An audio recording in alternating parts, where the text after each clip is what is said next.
этой группе также я хотел бы познакомить прежде всего вьетнамских друзей с идеями, которые во Вьетнаме, может быть, немного известны, но зачастую, как я вижу, неизвестны. Потому что какие-то работы переводятся на вьетнамский, какие-то нет. С идеями различных мыслителей, различных духовных, скажем так, наставников, мастеров. Поскольку сам я не могу сказать, что я придерживаюсь какого-то одного учения или направления, или философии, или тем более религии. Поэтому я хотел бы говорить в комплексе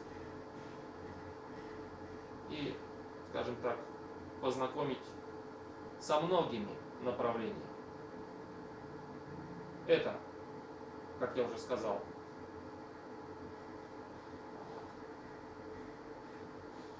скажем так, наследием, мыслями, некоторым духом моего наставника, учителя. Может быть, я буду называть его мастер, потому что мастер более понятно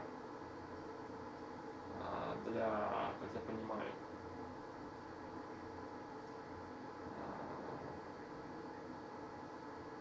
вьетнамских моих друзей. Я подумаю, как над названием. Вот. Также с какими-то своими наработками, это второй момент, да.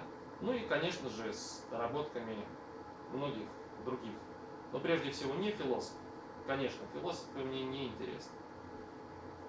А именно, скажем так, людей, которые оставили некоторый духовный след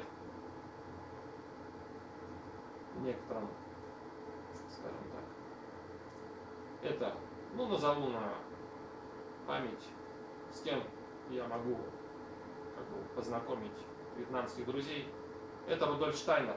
Я знаю, что очень много во Вьетнаме школ Рудольфа Штайнера. И недавно я вел урок в детском саду Рудольфа Штайнера, и могу сказать, что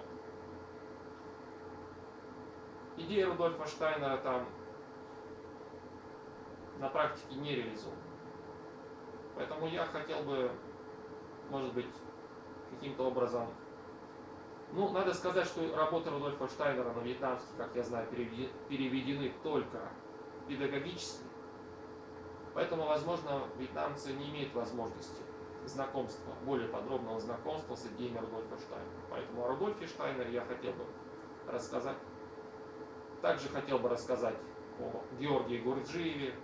Это российский, скажем так, гуру, мастер, с которым, как я понимаю, Вьетнам вообще не знаком. Также, как я знаю, не переведены на вьетнамский язык работы Карлоса Кастанеды, который тоже имеет много интересных идей.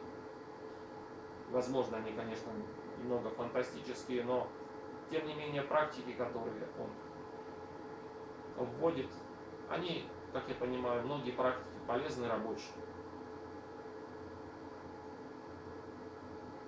Четвертый, в списке, допустим, я тут не ранжирую.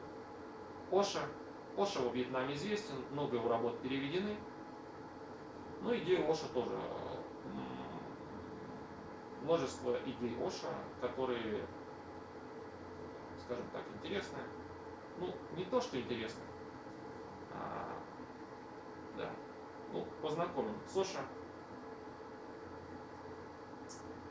Потом в России был такой тоже интересный, скажем так,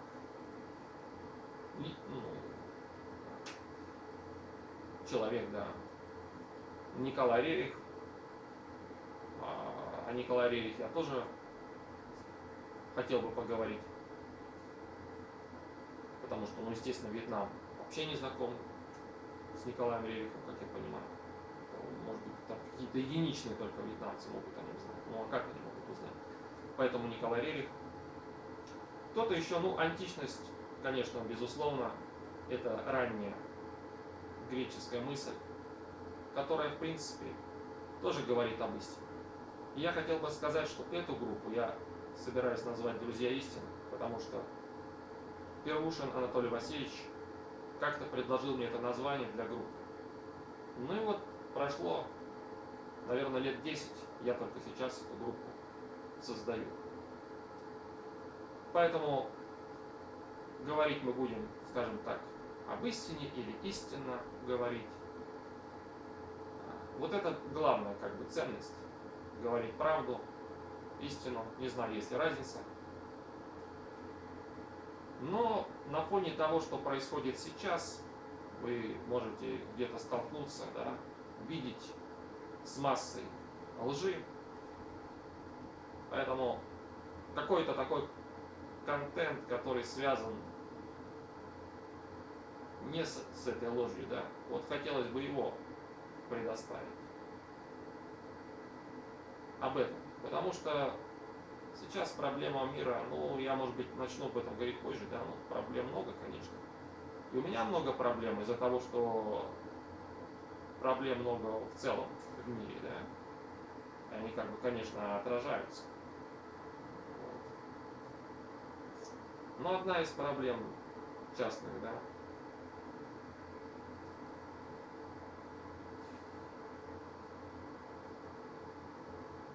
но я думаю, наверное, мы начнем говорить о проблемах уже в следующий раз. Это было просто некоторое введение, знакомство, цель. Значит, я попытался вам обозначить.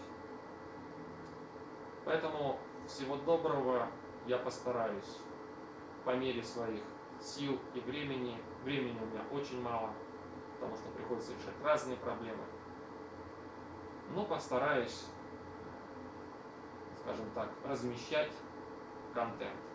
И, конечно же, переводить на разные языки в субтитрах. Давая возможность, это уже не от меня зависит, кто-то, может быть, посмотрит и почитает.